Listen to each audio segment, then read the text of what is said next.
Narcissists display all sorts of weird behaviors. The things they do show us who they are deep within. They are extremely insecure about what they stand for.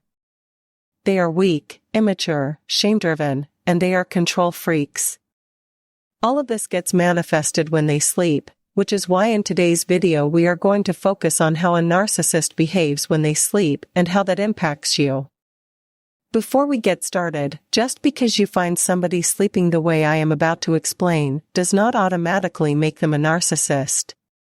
People struggle a lot with sleep disturbances, especially now, so you can show these behaviors without being a narcissist.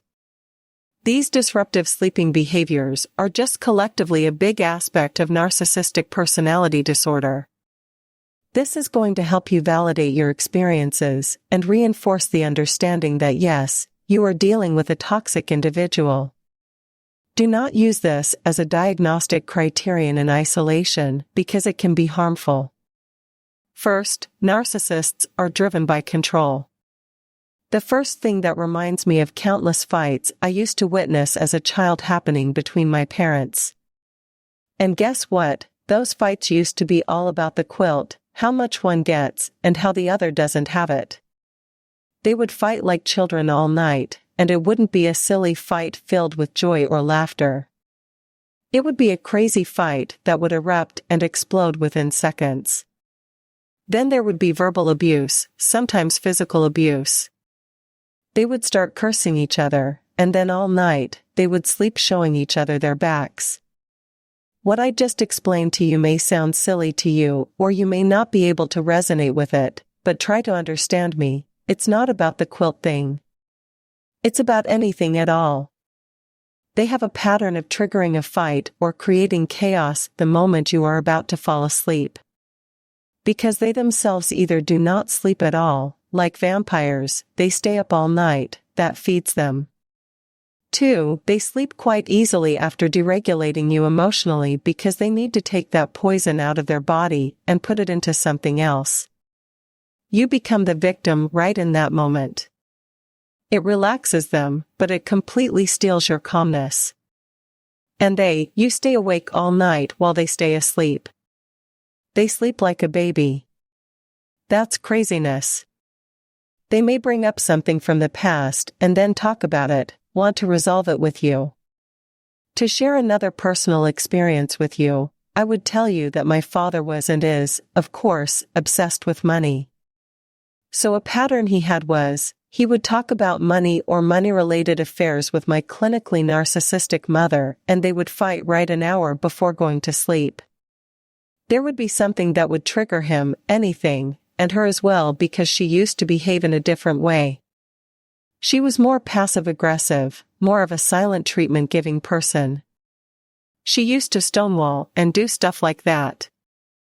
But he was very aggressive, very over in presentation. So this chaos created chaos in our lives, which is why to this day I'm trying to help myself sleep properly, to heal my sleep. And I definitely have done a lot of work and it has changed a lot, but I'm just giving you an example. Second, they protect their phone.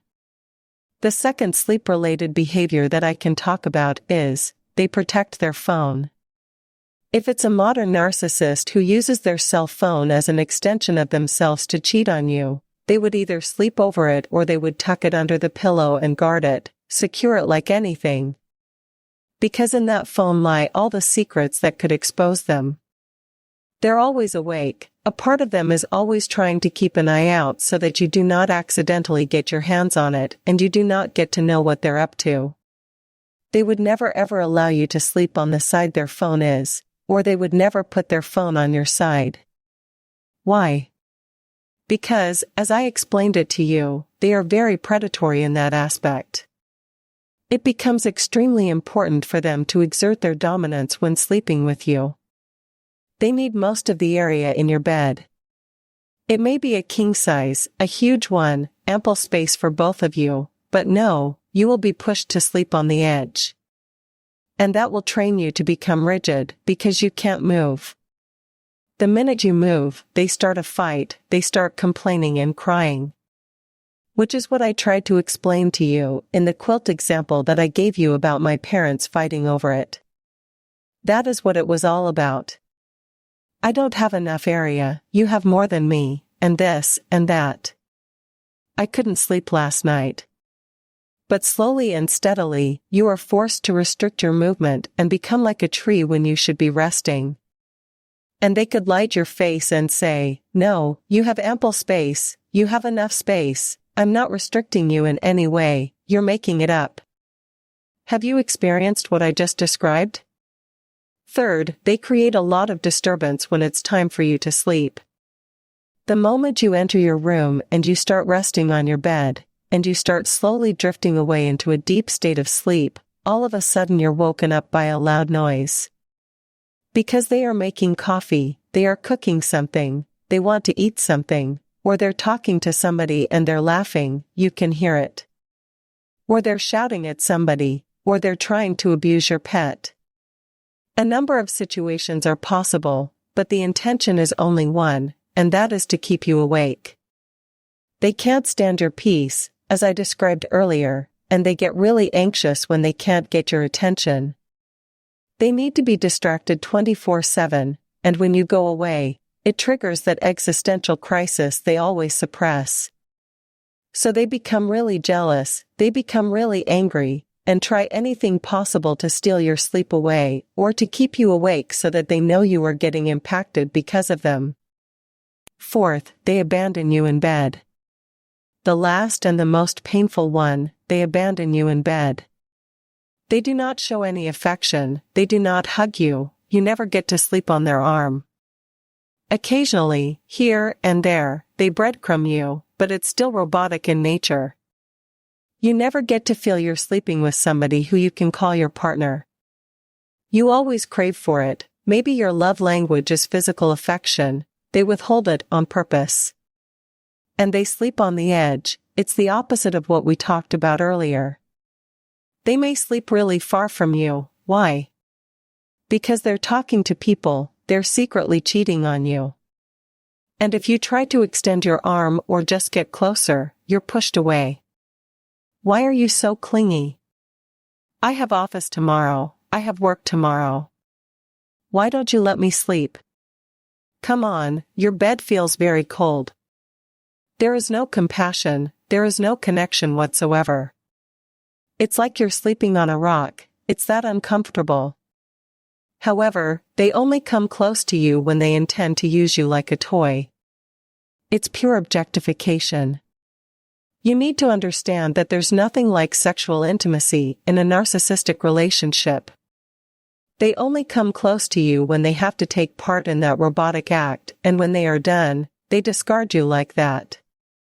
There's nothing after that.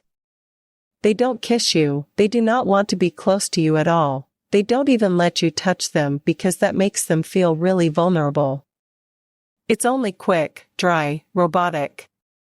There's no love in it. I can't express it in words, but you know what I'm talking about. That's how they behave when sleeping. And then, in bed, they always turn their back towards you.